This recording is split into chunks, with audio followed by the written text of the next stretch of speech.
विपक्ष को खत्म करना चाहते हैं और ये सरकार तानाशाही के रास्ते पर जाना चाहती है और ये सरकार ऐसा लोकतंत्र को खत्म करके राजतंत्र पर जाना चाहते हैं। तो आपका तो अधिकार लेना ही चाहते हैं, तो आप अपने अधिकार में जाए और ये लोकतंत्र बचा रहे और आपको ये वोट का अधिकार सत्ता बदलने का बना रहे। और इसलिए मैंने कहा कि जितने यहाँ पर बैठे लोग हैं ये कोई मामूली लोग नहीं हैं, ये समाजवादी पार्टी के जुझारू लोग हैं और ये समाजवादी पार्टी की जान भी है और ये समाजवादी पार्टी की शान भी है, ये हम लोग जानते हैं।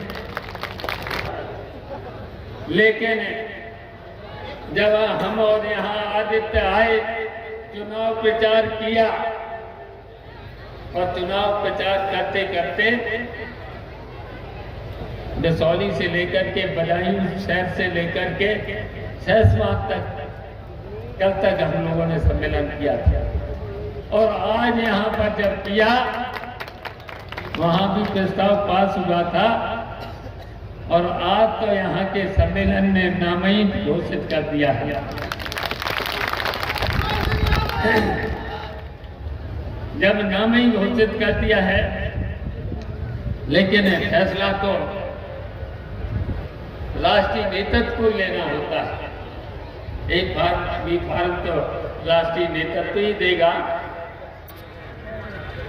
तो जब 4 विधानसभा सम्मेलन में आदित्य का नाम रख दिया है तो मैं फिर अपना नाम आपके सामने वापस लेता हूं और हम इसलिए वापस लेता हूं कि आपको याद होगा जब अखिलेश यादव पहली बार सांसद जब कन्नौज से बने थे तो सबसे युवा सांसद बने थे, उनकी उम्र 26 साल की थी। और फिर जब धर्मेंद्र पहली बार सांसद मैनपुरी से बने तो ये 25 साल के थे और अखिलेश यादव तो जब मुख्यमंत्री बने तो शायद हिंदुस्तान में सबसे युवा तो हम तो युवाओं से भी कहना चाहते हैं कि युवाओं को आगे आना चाहिए और हम लोग तो बुजुर्ग की ओर चल दिए हैं, क्योंकि जब इन सीढ़ियों पर चलते हैं तो नौजवानों का सहारा लेना पड़ता है।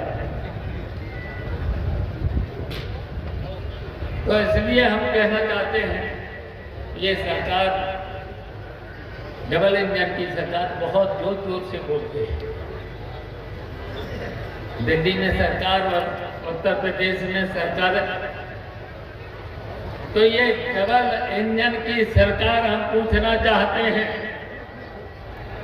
जब नेताजी की सरकार बनी थी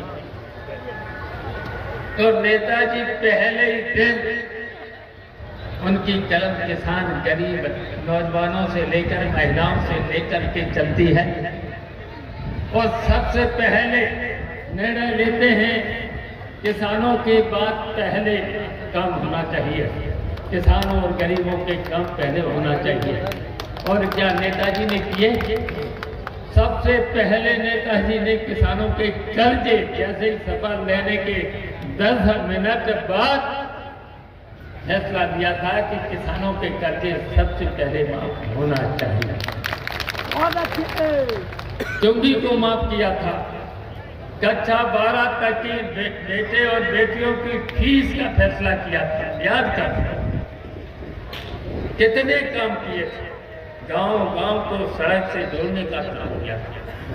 नदियों पर पुल के बाद यहाँ की सड़कें 40 सड़कें स्वीकृत हो गई थी और स्वीकृत होने के बाद 8 दिन के बाद उन सड़कों पर काम शुरू हो गया।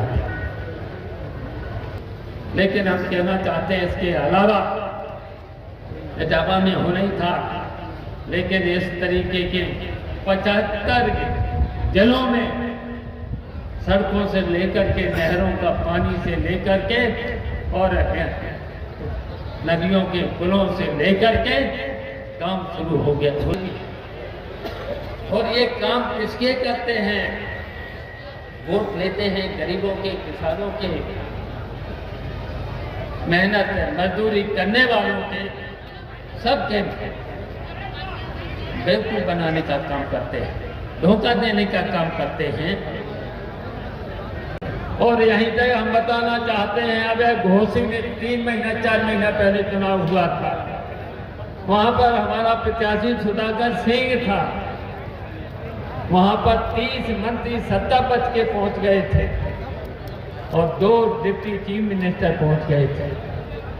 7 दिन पहले हमारे पास टेलीफोन आया सुधाकर सिंह का, आ जाओ यहाँ पर ये सत्ता पक्ष के लोग बेईमानी पर उतारू हैं, लोगों को हड़का रहे हैं, खासकर मुसलमानों को और यादव लोगों को हड़का रहे हैं। हम पहुंच गए, हम अपने साथियों के साथ पहुंच गए और जब हम अपने साथियों के पास पहुंचे तो वहाँ के आसपास के लोग गांव सब जा बैठे, गांव में बैठ गए जाते और उन्होंने बस एक ही का काम किया, घर घर वोट मांग लिया। गली जब यहाँ पर गुन्नौर का विधानसभा के वोट खुले तो 1 लाख की जीत कराना, बताओ 1 लाख की जीत